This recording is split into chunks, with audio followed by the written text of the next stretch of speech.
迎收看关键时刻。我们都知道，解放军的二把手张幼霞被清洗、被整肃，他落马之后，直到现在我们才知道，原来他对习近平有多重要。今天有一个人叫做唐安祖，他是美国前国防部的官员，他专门过去是跟中国打交道，而且跟他非常熟。他今天写了一篇文章出来，他讲是我所认识的张幼霞，而且还放出了非常多的照片出来。他说张幼霞是所有里面的军官或高官里面，他人是最聪明的，而且张幼霞只要看到美式的装备，他不仅会看、会研究，甚至直接拿在手上来使用。他对美军的武器是爱不释手，而且他握枪的姿势、打靶的准度都是非常好。他形容的张幼霞，他认为是唯一一个可以跟美国沟通的管道，所以他在这一篇当中，他要提醒的事情，现在他担心习近平身边再没有这样的人了。现在没有张幼霞这个人的话，旁边都只剩一些拍马屁的，只会去讲习近平想要听的话。当今天遇到事情的时候，没有办法准确的给习近平建议，所以这一篇文章告诉我们的事情是，没有张幼霞的解放军，现在的解放军跟虾兵蟹将一样了吗？所以世聪，我们刚刚有特别讲，今天唐安祖的这一篇文章出来，他还附上非常多照片哦，对，都是张幼霞过去很年轻的时候，他们两个不管是交往啦、去聊天啦，甚至打靶那个照片，他全部都露出来。就他里面讲完，我真的只有一种感觉。没有张幼霞的解放军，这个解放军现在真的完蛋了吗？对，没错。好，现在我们看到一系列照片，是美国一个官员叫唐安祖，他所抛出来一个照片。他是曾经担任什么？他担任过美国国防部的中国、台湾与蒙古办公室的前主任。哈，那所以因为他是担任过中国的这个办公室，所以他其实在2012年的时候，当时的这个张幼霞曾经有到美国去访问的时候，他有接待过他。那接待过他的时候，其实当时的时候，因为他们就负责跟中国的军事单位互相的这个连接，然后他又说没有错，他认识的这个张幼霞，他说是解放军里面来说话，真的对美国非常了解的，对，而且他真的，你看他，因为他们当时有去参观美国非常多这个基地，然后他说他拿起这个美国的这个枪啊，他这样架起来的这个枪的这个架势非常的标准，而且他对美国的这个枪支啦或者美国武器，他似乎是随时都可以上手，他有很多意见，那边问说，这个怎么弄？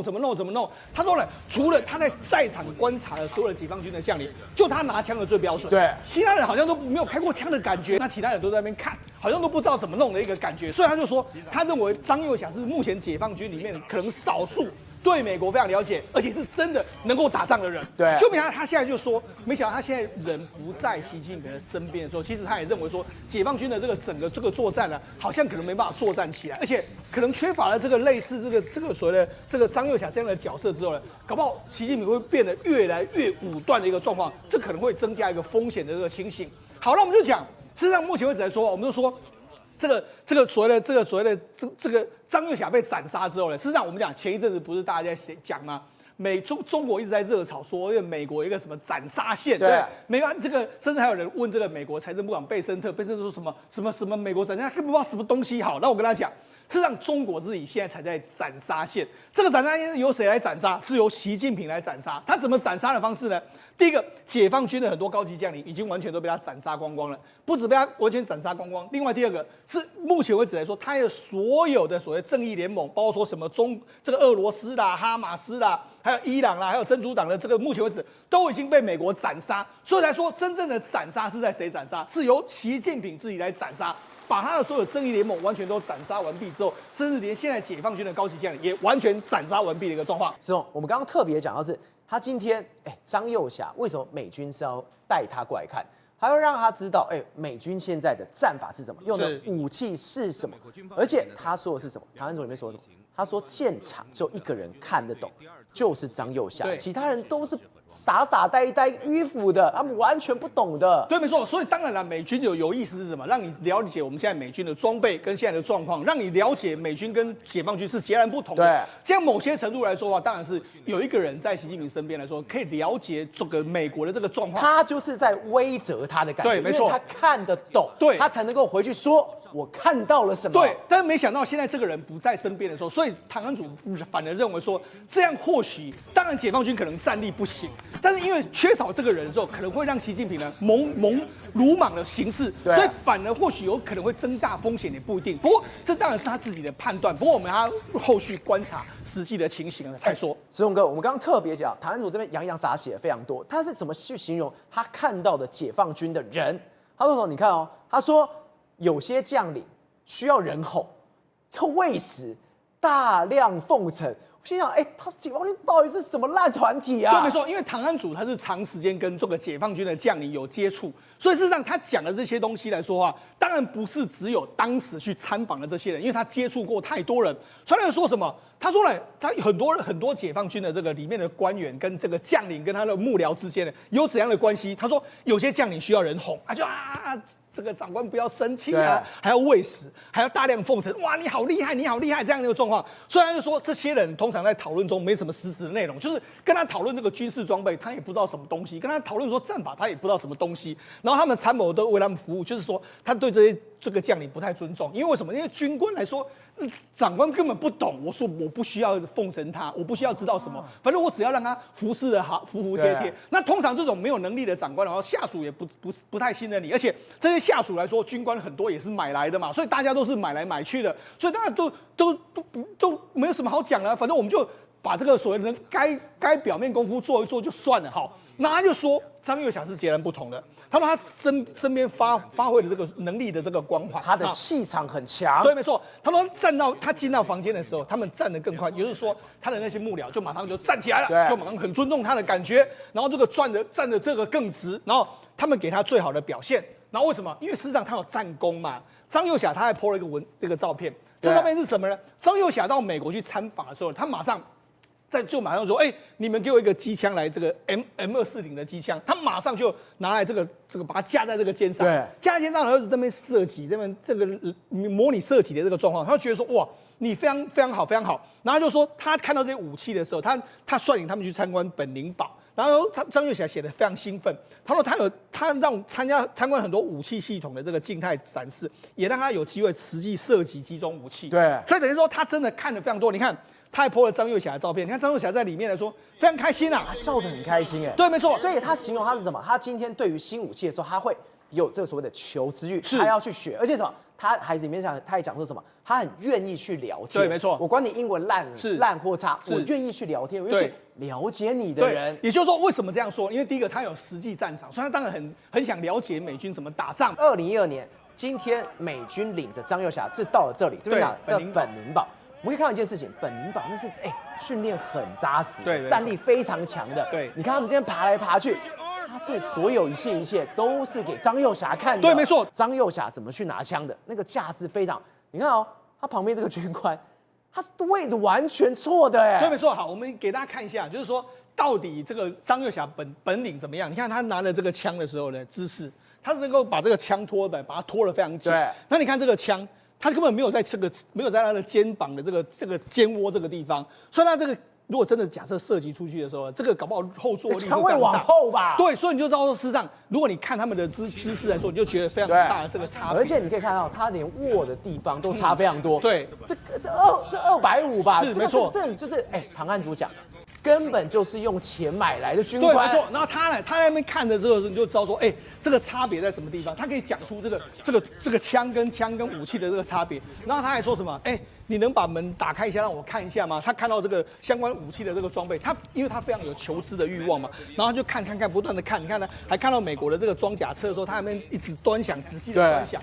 所以他事实上，他的确是，如果你仔细来看这整个参访的这个过程里面来说的话，张又侠的确是相对，你看马上就走到前面来了，前面来看那其他的军官就根本不知道看什么，就看起来就是这样啊。所以你看张又侠在里面看了又看，看了又看，看了又看，所以就让他事实上显然他对美军的这个装备来说，他非常有兴趣。所以我才说他应该是目前为止来说话，跟美国军官或是跟美国的这个基地有深入往来，所以他当然对美国的这个战斗力如何，他应该非常了解。唐安祖还发了非常多照片嘛，对，这就是刚才的梁光烈，对，然后这是这个所谓张幼霞，那唐安祖就在后面的这个状况，然后他这个照片为什么有些生气呢？因为事实上这个他说其他的解放军有做一些什么事情，然后觉得非常的生气。他要形容是什么？他说我当时的旅行和开会1周后很疲惫，眼红眼袋很明显，但是呢，我在这一张照片有点生气。他说为什么？随团的一名解放军武官做一件小坏事，但无伤大雅，所以我摆出一个威责脸，警告他你别再犯，你得设下界限。对，没错，就是那张照片，他已经告诉你说你们不要乱搞的一个状况。好，那我跟他讲，事实上现在整个这个中国的这个所谓军委会里面来说的话，你看成员里面来说，张幼霞已经没了，然后包括何卫东啦、苗华啦、刘振立啦，还有李尚福都没了，现在剩下这个张生敏。那张生敏来说，跟这个习近平，那张生敏本身呢，事实上我们必须说，他其实是政战出身，他根本就不懂得这个军事，他跟美国也没有相关的这个相关的作业跟相关的这个状况，所以他就说他担心其他人而非张幼霞向习近平提供军事建议的后果，没有张幼霞在中国的军委会来说，误判的风险会上升。对，所以等于唐安祖的这个说法是说，少了张幼霞的时候呢，但变成是习近平自己一个人决断。他根本没有办法获得最真实的这个讯息。不是因为现在习近平旁边都只会一些拍马屁的人是没错，所以我才说嘛，这个或许某些程度来说话没办法跟他反映。你如果张幼霞在的话，或许跟他说，我跟你讲，美军的装备跟我们怎样差异啊，我们现在真的没办法打啦，不要打啦。但是如果是这个张生敏的话，因为张生敏是政战出身当然是拍马屁嘛，说对这个老大你说了没有错，就打啦，所以或许会有误判。当然，这是唐安祖的这个说法。不过我们说，的确也有这个可能性会存在。好，那我们来讲，事实上这个我们就讲另外一个照片里面来说的话，唐安祖他还说，他还有跟另外一个人有联系过。这个人是谁？这个人是南华早报的记者，这个陈敏丽。对，那陈敏丽来说的话，他在2023年的10月的时候，他就已经在这个去中国这个所谓的参加这个所谓香山论坛的时候就不见了。对，那不见的时候，他那时候人不见了。那人不见的时候，他发给唐安祖的这个讯息来说都被删除，只剩下一条。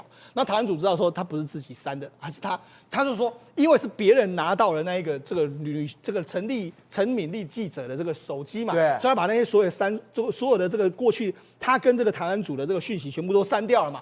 那删掉的时候，结果你看。他就说什么，里面有一个讯息，他就把它贴出来。他说，在这个陈敏丽失踪前1个月的时候，他跟唐安祖跟他讨论说，张幼霞和张生敏是不是被调查？然后他很确定说没有错，他们已经被调查 ，yes， 就是这个东西。对。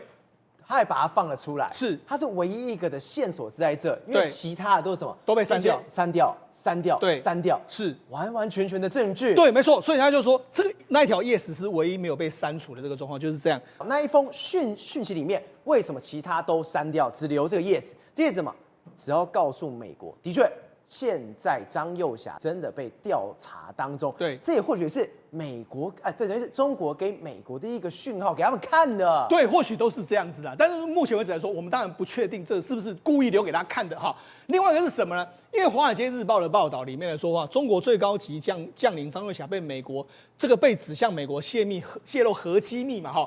那这里面来说的话，我们昨天不是讲嘛，是主要是中国核工集团他们在调查这个顾军的时候呢，知道说张幼霞好像有把这些机密的资料给了这个美国嘛哈。那为什么中国会这样的判断呢？主要原因是出在这个，他们在去年2025年的2月23号的时候，不是出了一个相关的这个中国军力的这个报告吗？那这个中国军力的报告，我就讲2024年的发表日期是12月17号，好，对，就没有今年的发表是12月23号，对，所以就最晚发表。那最晚发表的时候，等发表的时间比较晚。那比较晚的时候呢，但是里面来说有些东西呢，让中国看了会害怕。我们讲，事实上他们就说泄露核机密嘛，哈。那核机密为什么会说泄露核机密？因为从这个报告里面来说，我们可以看到蛛丝马迹。第一个，你看到这个报告里面来说，它有讲火箭军的位置图，对，它要把火箭军标得非常清楚。它里面有两个符号，一个符号的话是有点类似像这个房子的，叫做导弹基地。然后另外有一个飞弹的往上的飞弹叫做导弹旅。你看它里面就把它标得非常清楚。这里面哪里有导弹的基地？把你标得非常清楚，对，标得非常清楚。有这个类似是房间的这个 mark， 然后把你标得非常清楚。那其他都是导弹旅，他几乎把你标得非常清楚啊。那这个导弹里面来说，当然就有核设施在这里面。对，另外一个他还标了一个什么飞弹发射井的这个地方。好，它主要有3大地方，一个是在哈密哈，那另外一个是在这个玉门，那另外是在玉林哈，然后他还把它标出来。你看这是哈密，它是这样，它用点的意思是什么？我知道你的布阵是怎样一个状况、这也太细了吧？你说这个地方随便点那也就算了，对，这个是你连飞弹发射井长什么样子是。完完全全都全部出来了，你的分布的状况是怎么样？我看，那这是在这个所谓哈密，然后这是在也门啊，在这个所谓的玉门关那个地方，你看它的分布的这个状况是怎么样？然后在榆林，在陕北的榆林这个地方，你怎么样我都知道。所以你看，他在12月23号的时候公布这个所谓报告。然后我相信啊，习近平如果看到这个报告，他也吓傻，气死了。他怎么知道那么详细？对，事实上这个报告里面来说的话，讲了非常多的这个机密来说，还是前所未见的机密。为什么这样讲呢？他这个报告里面来讲了什么呢？他就说，你看，我们就讲，事实上在过去，我们如果注意一段时间哦，在过去的时候呢，这个中国有一个报道哈，我们先来看这个报道，他说习近平17号到火箭军某旅视察。那文中只有提到说金秋10月，然后江淮大地山水秀丽，风景如画，但没有说具体的地点。对，那当时的时候还有这个照片啊，还有这个相关的影片出来啊，对不对？他就说他们是在这个某个这个资料这个里面来说话，在那边非常开心的这个状况。习近平那时候很开心的。对，没错。好，那就这样一个情形了哈。但没想到这个美国就跟你说，2024年的10月，习近平视察了火箭军第611旅的一个状况，他就直接跟你说是哪一个旅，不是这个人不是讲某旅而已吗？他就直接跟你讲，完全点出来了。对，他就直接跟你说就是这样一个状况，所以呢，他就非常非常的厉害嘛。对，那这个里面来说的话，他驻地是什么？他驻地就是安徽省的这个黄山市嘛，这就跟他讲的江淮大地山水这个秀丽，江淮一带就是在安徽这个地方。而且习近平看到这个时候，他一定会气炸。为什么？他当时去看部队的时候，后面就是张又侠。对，你看，因为这个地方来说，我们就讲它是火箭军第61个基地，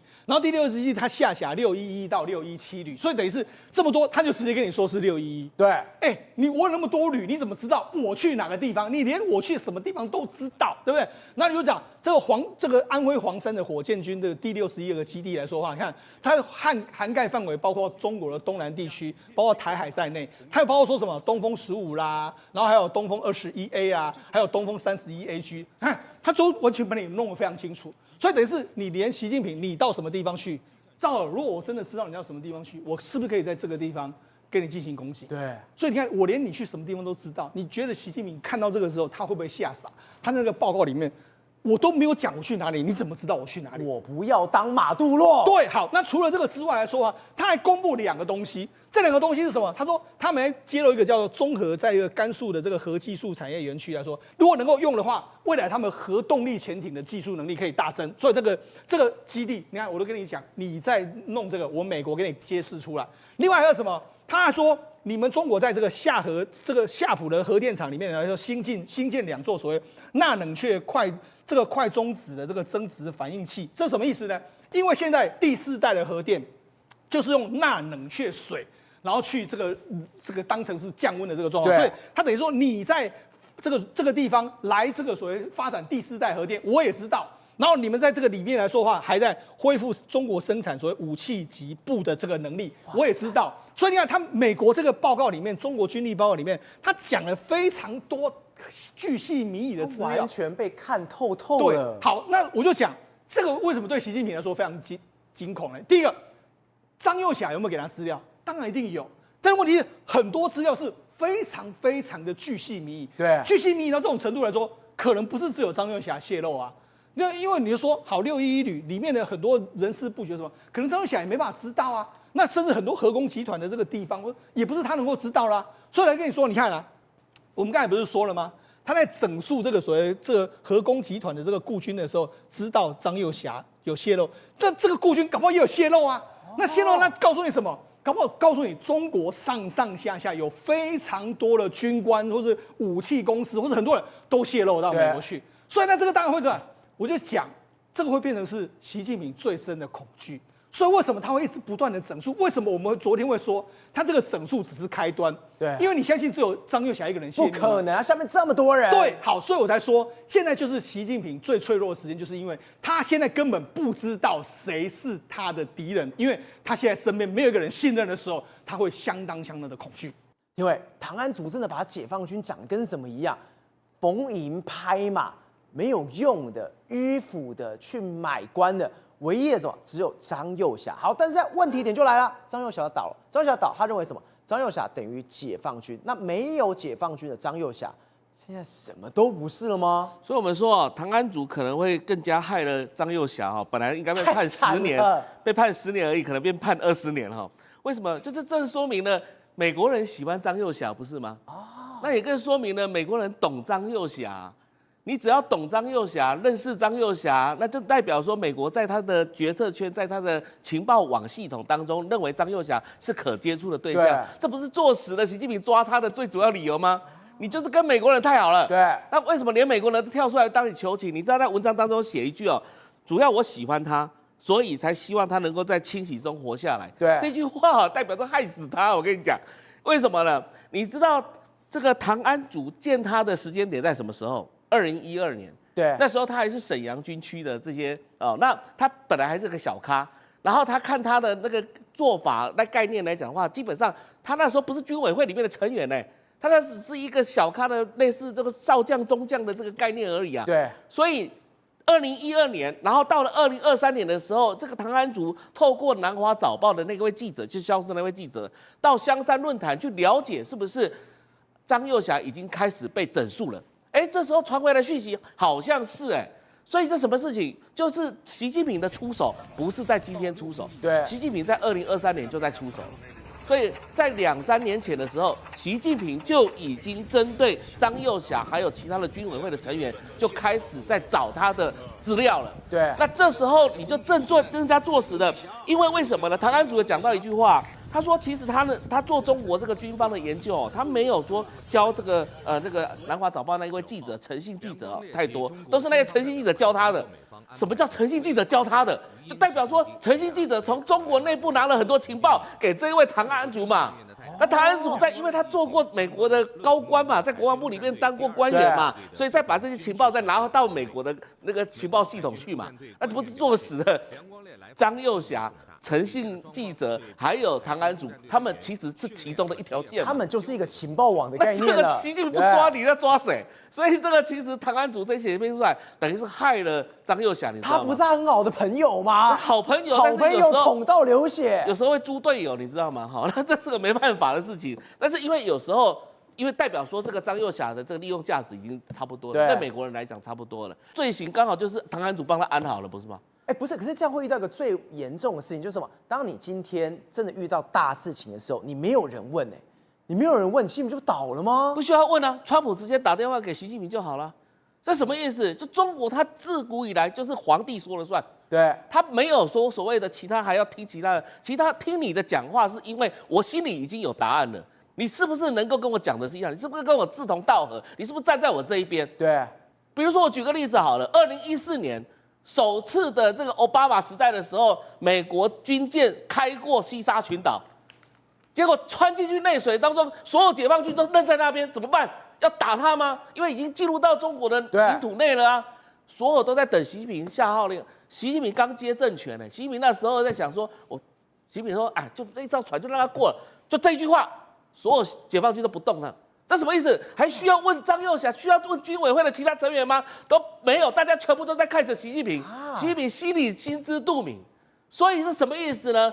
说他统治的国家本来就是这样子的，就是军权的这样的一个概念。对，所以没有所谓的你去咨询旁边的，咨询旁边的只是问你说，你的看法是不是跟我一样而已？你是不是跟我站在同一边这样子？是这样的概念，他完全不用问人，只要说心就好了。我跟你讲，就是说有时候的美国人他有时候也不太搞得清楚这个习近平的决策模式，但是呢，唐安祖这篇文章来讲的话，会把张又侠害得更惨，会让他坐的牢坐得更久，对，然后更加证明说张又侠跟美国之间是眉来眼去的，是有故事的，是彼此之间早就已经传递了，不然哪来那么多讯息呢？你想想看一件事情，美国不管各个这个系统来讲的话，都可以了解中国，比如火箭军啊、陆军啊、什么军的、什么军的，有的没的，然后你一大堆里面的贪污腐败的，或者是一大堆的据点在哪里，怎么来的？这些不是透过卫星情报嘞，这是透过所谓的人为情报哎，那哪来那么多的情报可以送到美国去的？对，那习近平在抓这个，因为你如果不抓这个的话，不用跟美国打仗了，因为美国都知道你在哪里。对，所以今天唐安组更加证实了一件事情，这个习近平处置的方法，也就是说，习近平的认为张幼霞通美或者是跟不忠诚，对，这个基本上是可以更加证实的哦。宇轩，我们刚刚讲，现在中国真的是什么？这种肃杀的氛围非常非常重。还有第二个什么？现在它的民心非常浮动。我们都知道，最近的确国际上面黄金价格高，白银的价格高，大家想要买。但中国是怎样？半夜抢黄金，你早上抢完，中午抢完，下午抢完，晚上抢，半夜就开始抢黄金。他们现在在怕什么？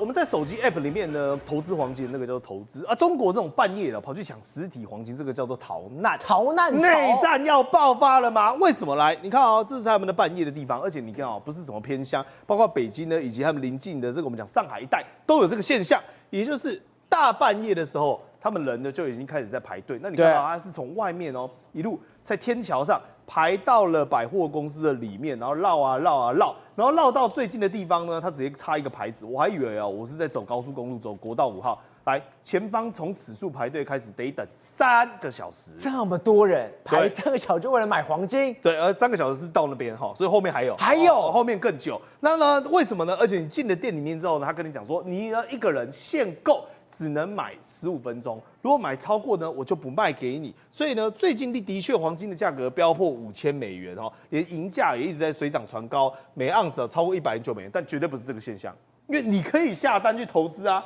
但他们要的是什么？我要真金白银放在我身上，我才安心。我不相信我的手机，我不相信我的银行，我就要这个钱。所以你看啊，这个叫做黄金界爱马仕，这在中国叫做老铺黄金。1月23号开始哈，那时候晚上好几十个人已经开始彻夜排队，一路呢从白天呢我们排到黑夜，黑夜排到白天。对，所以到那边好，那进去之后呢，你会去看哈，它有一条一条，它整个柜子，金条的部分哦，全部卖完了。没有金条，银条也没有，也没一条了，也就是那个已经不是饰品了哈，那个就完全只是你所谓的安全性质都没有，所以他们开始干嘛呢？带了10几万哦，这种我们讲的现金，开始在现场，比如说我看到他两束比较重的那种，或者是公克数比较重的，我就把它收挂下来。像广州这边有了一次性哦，他不是买金条哦，就买了30万的黄金。不是我是不是说买衣服或买什么，很常听到会有扫货。第一次看到黄金也有扫货的，对哦，有多少我买多少。在北京哦，在广州哦，在上海哦，很扯哦。像广州这个地方，你看哦，来，你看不看？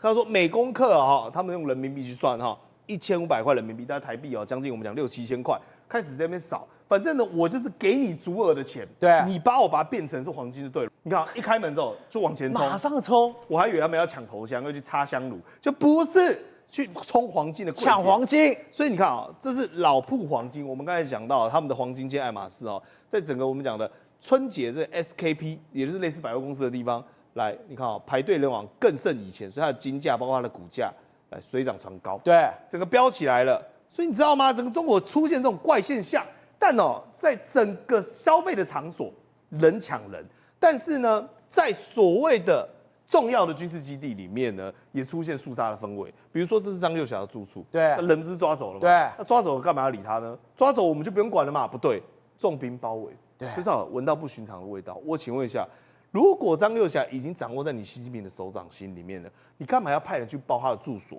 是说怕说他趁着夜黑风高跑回去，还是说其实人根本没抓到，流落在外？你想要在那边堵人，可不可以有这种可能性啊？你到底张幼霞抓到了没？来，你看哦。这是新华门，也是在中南海的地方，对，出现了一大堆什么中央警察局的、警卫队的、警卫局的重兵部署。所以今天如果事情都结束掉了，何必这样子呢？对，何必让大家去猜呢？何必让人心惶惶呢？这么多人就代表事情根本还没结束的。对，有2种可能嘛，一个就是张幼霞真的给他浪杠掉了，所以呢很怕他会反向打我。对，另外一个就是真的抓到张幼霞，所以你看哦，我们刚才看到的都是同一个地点。从白天有这种蒙着脸的，看起来很像特种部队，也很像抢匪。你仔细看都知道，他们都没有露脸哦。对，不知道为什么。然后呢，就在那边层层戒备的森严，然后把他的整个包围住。甚至是最可怕的来了哈，这是83集团军。那你知道83集团军原本隶属于谁吗？就是属张幼霞的。对。那83集团军他过去做很多的事情包括中越战争，以及包括64的天安门。以及抗美援朝，对，换言之，他是专门有参战过、实战过能力的部队。那这时候往北京这边去靠拢的时候，他会紧张，会觉得，秦王是不是啊？你要往北上去杀了吗？秦王啊，就是我们的组织被抓啦，我们要去秦王。当然，这是中国网友在讲，他们看到这个会很害怕，甚至是有人在街道上就看到这一台，这是什么？红旗9，不是红旗9是防空飞弹哇！它是打飞机的，飞弹也开始在调动了。对啊，而且它是调往就是我们讲北京去啊，它就等于往我们讲京都，我们讲北京这个地方前进啊。那甚至是有这解放军你看到澄清街队然后每个人都拿着枪在市区附近在江苏的这种徐州开始一步一步行，也就是在他们的权力核心的风暴里面。突然间，包括山东、包括山西，出现了大量的解放军，而且这个人呢一直在集结。这来各位更怪的事情来了这是重庆通往北京的，它有一辆我们讲的连双向的这种高速公路。对，突然间有一台在买化学物品或者是爆裂物的车子，他就往这个北京或这个方向开。就你知道吗？开到一半的时候，突然间这是临近驾驶讲，1月26号，嘣嘣嘣了3声，说在里面爆炸了。对，连续3次爆炸。它就在隧道里面物理性瘫痪就让这个隧道完全没办法使用。你刚刚说它是装满这种易燃物品，什么时候没有爆？竟然进隧道的时候爆，进隧道爆的话，整条路都瘫痪了。对，因为你讲到一个怪点，比如说我在开车，对不对？那我化学物品在后面，没带不及你让它崩。对对，你一定要是有火源嘛，或者是说你有什么操作不慎嘛。但是因为你沿路行驶的过程当中，它都是在封箱的状况啊，怎么会突然间爆炸呢？然后跟你讲说无人员伤亡，我听你在把扑，这全部炸的乱七八糟的，无人员伤亡。来，你看这就是隧道里面来照了，你会看到一片黑对，不是我们摄影机坏掉了，是因为它全部都是浓烟，根本就看不清楚。然后甚至连隧道外隧道外一路往外窜整个隧道外面也都是浓烟。所以当你看很多出来的驾驶脸都熏黑，结果官方却要刻意说没有任何人员伤亡，到底是说因为意外的发生，还是有人刻意想要把这个所谓隧道给封闭，避免掉有可能的军事冲突，甚至内部的内乱？恐怕只有北京心里知晓。瑞德哥，现在对于习近平来说，我们跟你讲是一个最危险的时候。他现在泥菩萨过江的时候，没有想到他的盟友现在可能也要出大事。伊朗，我们以为美国会把他的政权给颠覆掉，没想到过了这么久，不对美国感觉磨刀霍霍了。这是中国的卫星去拍到一件事情，包括了第一个，这个航母已经抵达中东之外，现在更多的包括了滨海的战斗舰，还有驱逐舰。都已经来到这里了。就在这2天，林肯号航空母舰战斗群已经靠近伊朗旁边了，已经到了中东了。对包括这个护送的伯克级的这个神盾驱逐舰还有本来已经在中东的3艘的这个神盾驱逐舰等等那么这么多的那个飞弹在那边据统计大概单单这个战斧巡弋飞弹已经超过500多颗了。那还有。那么包括在旁边细口练凳的这些空军这些飞机都还不在我们的这个计算里面 ，F-22、F-35、F-15E 等等 ，C-17一架这个 C-17把相关的战略物资都载到中东的各大机场嘛。所以今天卫星照，你看这一张里面，对，完全都拍得清清楚楚。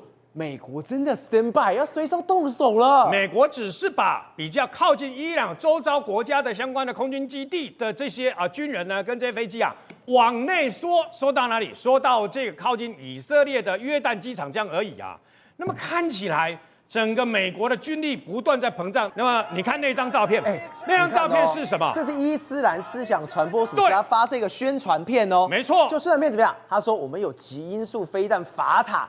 我要把你的林肯号截成2半，还放了这一张图出来。他故意把它就是他用超高音速飞弹，然后把那个林肯号航空母舰断成2截然后要沉下去，然后旁边还有甚至故意用其实不是这一次的照片是资料的相关的这个照片呢，有关于这个航空母舰的上面的那个舰载机的这个近距离的拍照等等那么我告诉你，重点不在这儿。因为今天这个新闻诡异的是，新华社在刚刚也发出了警语，也对于美国已经靠近调兵遣将靠近这个伊朗，对不对哦？发出了警语，为什么？刚刚我们不是已经看到那个相关的那个照片吗？对，新华社直接用这张照片。这是新华社自己本身的照片，对，这是在德黑兰的一个广告，大型广告，上面也是直接恫吓美军林肯号航空母战斗群那个它的甲板呢，已经被他们那么伊朗的超高音速飞弹炸出了好几个洞，他们要血洗美对，然国。后呢，三条红色的就象征好像美国的国旗一样，但象征3条血等等啊，连新华社刚刚都提出警语哦，对，说这个美国这么调兵遣将这么大的一个动作，这么多去加油机也好了，战斗机也好了，还有神盾舰航母战斗群都去了。到底会发生什么事啊？不知道。所有的人，包括空中加油机这些，全部 stand by， 而且连英国皇家空军都已经入驻到卡达基地了，然后包括以色列听说都已经准备好了。所有的事情就等一件事，就等川普决定打还是不打。当然，我相信了，就算打了，也不会真正的派出军队去占领伊朗。